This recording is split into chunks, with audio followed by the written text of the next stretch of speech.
Bienvenidos a una edición más de Paraguay. Perdón, teniente, estoy un poquito congestionada. Este cambio de clima me tiene un poco engripadita. Septiembre es un mes raro, un mes que se llevó la vida de 4 gobernantes nuestros. ¿Es así o no es así? Así es, Yami. No solamente para las alergias es complicado el mes de septiembre, también se recuerda como el mes que se lleva a los presidentes, a los gobernantes del Paraguay. Espérame que estoy preparando mi tecito. La gente siempre me dice, andás ya mileando y otra vez. Pero lo que yo ando haciendo es satifendeándole a la gripe con mi Satifen Grip. Día y noche. En este caso, día. Porque es la solución. Sí me tiene un sabor delicioso de miel y limón. Supongo que me vas a invitar, ¿verdad? Pero estás un poquito congestionado vos. No, para asegurar, Para prevenir, ¿verdad? para prevenir, sí. No te di la bienvenida correspondiente. Bienvenido al amigo de la casa, al teniente primero Eder Acosta, que una vez más nos acompaña. Ahora sí, bienvenidos a una edición más de Paraguayísimo. Esa era la intro que querían. No, Paraguayísimo. Pero ahí vamos. ¿Qué tal, teniente? ¿Cómo estás? Bien, gracias, Yami, por la invitación. Un gusto siempre de poder compartir contigo y con toda la gente que siempre nos ve en las redes sociales. Bueno, teniente, teniente primero. A veces quiero decirte Eder y en otras teniente primero. Vamos a hablar un poco de por qué septiembre es un mes tan trágico para nuestro país. Bien, tiene una particularidad el mes de septiembre, atendiendo que es prácticamente un mes que se lleva a los presidentes. La otra vez estuve conversando con un amigo y justamente recordamos eso. Tiene la particularidad de que 4 gobernantes mueren en septiembre y mueren en el ejercicio pleno del poder en nuestro país. Y no son, bueno, de los 4, 3 no son particularmente no son cualquier gobernante, ¿verdad? Son personas que incluso son recordados como beneméritos de la patria, descansan en el Panteón Nacional de los Héroes. El primero de ellos es el doctor Francia, doctor José Gaspar Rodríguez de Francia. El segundo en la línea cronológica es Carlos Antonio López. El tercero es Cándido Bareiro. Y el cuarto sería el mariscal José Félix Estigarribia. Todos en el mes de septiembre, estando ellos como ejerciendo la magistratura, la primera magistratura de nuestro país. En el caso del mariscal José Félix Estigarribia, creo yo, vos me vas a corregir si estoy equivocada, creo que es uno de los eh, mariscales, puede ser más jóvenes, que murió en el ejercicio del poder. Sí, el mariscal José Félix Estigarribia asciende a ese grado militar al día siguiente que se produce su muerte, que se da el 7 de septiembre de 1940, en ese sábado aciago en el que cae su avión, el avión que lo transportaba. Entonces, una de las primeras determinaciones que se tuvo en ese momento fue la de ascenderlo al grado de mariscal y que ingrese al Panteón Nacional de los Héroes. El mariscal Estigarribia, a diferencia del mariscal López, accede a este grado en forma póstuma. Bueno, el 7 de septiembre fallece el mariscal José Félix Estigarribia, pero antes, en septiembre, un 4 de septiembre, si no estoy equivocada, fallece Cándido Bareiro. Cándido Bareiro, sí. Posteriormente, Carlos Antonio López, un 10 de septiembre. Sí. Y un 20 de septiembre, el doctor José Gaspar Rodríguez de Francia. Sí. Dentro de la línea, el primero que fallece es el doctor Francia, el hombre fuerte, prácticamente el creador del Estado paraguayo, quien ya había asumido el poder en 1813, cuando se proclama oficialmente la República en octubre de ese año. Asume el consulado con Fulgencio Yegros. Muy pronto se iba a destacar sobre él y en 1814 iba a acceder a la dictadura temporal y en 1816 a la dictadura perpetua, que la ejercería hasta 1840. Dicen que para 1839 ya físicamente se lo veía muy debilitado, ya se lo veía muy enfermo Y lo que complicaría más su situación, ahora que estás tomando tu tecito, Para que no se complique mi situación nomás. había salido a dar un paseo, uno de sus tantos paseos tan particulares que le agarra un aguacero en uno de esos tantos paseos que hace, y a partir de ahí sus paseos ya empiezan a ser mucho más espaciados y la gente se dio cuenta de que algo estaba pasando con el Caraiguazú, como le llamaban. Incluso no respetó el reposo y vuelve a las actividades del Estado hasta que el 20 de septiembre de 1840 fallece. Se crea una cierta incertidumbre dentro de la sociedad paraguaya, ya que había ejercido tantos años el poder que no sabían quién tenía que sucederlo, ¿verdad? Luego de que una junta gubernativa asume el poder por un breve tiempo, finalmente es Carlos Antonio López el que emerge la figura con Mariano Roque Alonso. Primero el consulado y ya luego la presidencia en 1844.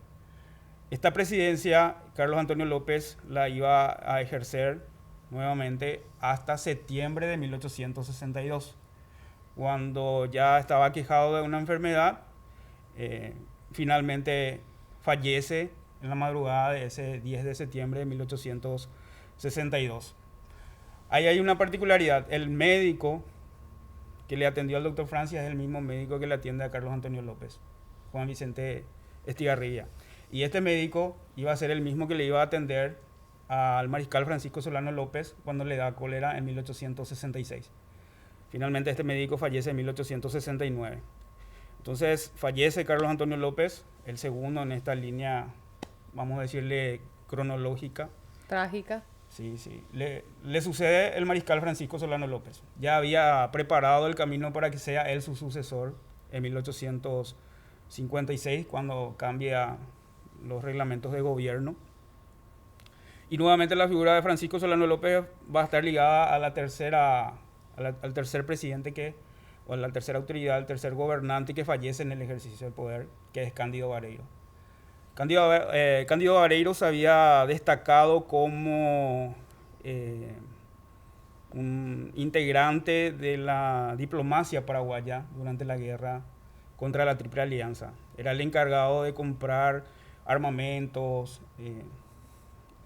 era el representante de gobierno ante París y Londres, Cándido Barreiro. Y finalmente le solicitan que vuelva al Paraguay por ciertas desavenencias, ciertos comportamientos. Tenía que volver a Paraguay, sin embargo, se presentó ante los gobiernos de Río de Janeiro y Buenos Aires. Esto hace que tenga ciertos detractores Cándido Barreiro. Y ya en la posguerra sería el encargado del tercer periodo constitucional a partir de 1878. No logró completar este mandato presidencial, ya que fallece efectivamente el 4 de septiembre de 1880. Y ahí se da uno de los tantos golpes militares que tuvo nuestro país. Tenía que asumir a Adolfo Saguier, quien era su vicepresidente, pero Adolfo Saguier tenía un estigma muy grande por parte de los líderes militares más importantes del Paraguay en ese momento, como es el caso del general Bernardino Caballero y Patricio Escobar, ya que Adolfo Saguier había servido al ejército aliado como vaqueano, le había mostrado el camino para llegar a ciertos puntos donde estaba el ejército paraguayo, y ese es el motivo por el cual finalmente Bernardino Caballero es el que se encarga de asumir el poder luego de la muerte de Cándido Barreiro, que sería el tercero en esa línea. Y ya un poco más espaciado en el tiempo, como comentábamos, el mariscal José Félix Estigarribia, quien en el periodo de la posguerra del Chaco, con todos los laureles conquistados en el Chaco, finalmente asume la presidencia de la República y la ejerció por muy poco tiempo. Por muy poco tiempo. Estaban un poco apurados. Normalmente ellos hacían un viaje de Asunción a San Bernardino. El avión que normalmente ellos utilizaban había sido enviado a traer a un enfermo que estaba en el Chaco. No querían esperar.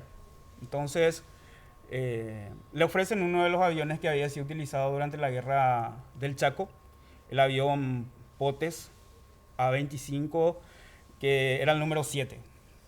Había servido en el ejército paraguayo durante la contienda chaqueña y en ese momento estaba encargado de la comisión de límites. Estaba encargado de tomar fotografías, ¿verdad? Entonces estuvo en reparación una semana antes.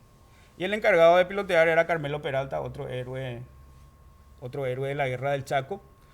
Y la tercera persona que iba en el avión era Julia Miranda Cueto, de Estigarribia, la esposa. Sí. Dice que lo encontraron abrazados cuando se encontró el avión en la zona de Lomas.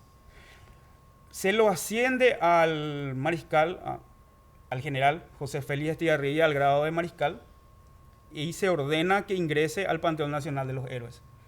E ingresa con su señora esposa. Ese es el motivo por el cual Julia Miranda Cueto es la única paraguaya, es la única mujer que descansa dentro del Panteón Nacional de los Héroes. Información que capaz muchos no sabían, pero hoy en Paraguayísimo tenemos. Bueno, y hablamos de los presidentes, hablamos de esa línea, de cómo fue ese septiembre trágico para ellos, y también hablamos de dos grandes compositores de nuestra música paraguaya que fallecieron en septiembre y coincidentemente ambos en el mismo día, un 15 de septiembre. Por eso, o sea, la misma fecha. Sí, la misma fecha. Y por esa razón es la que recordamos el Día de la Polca Paraguaya. Recordamos a Luis Alberto del Paraná y a Emiliano R. Fernández. Sí, exactamente.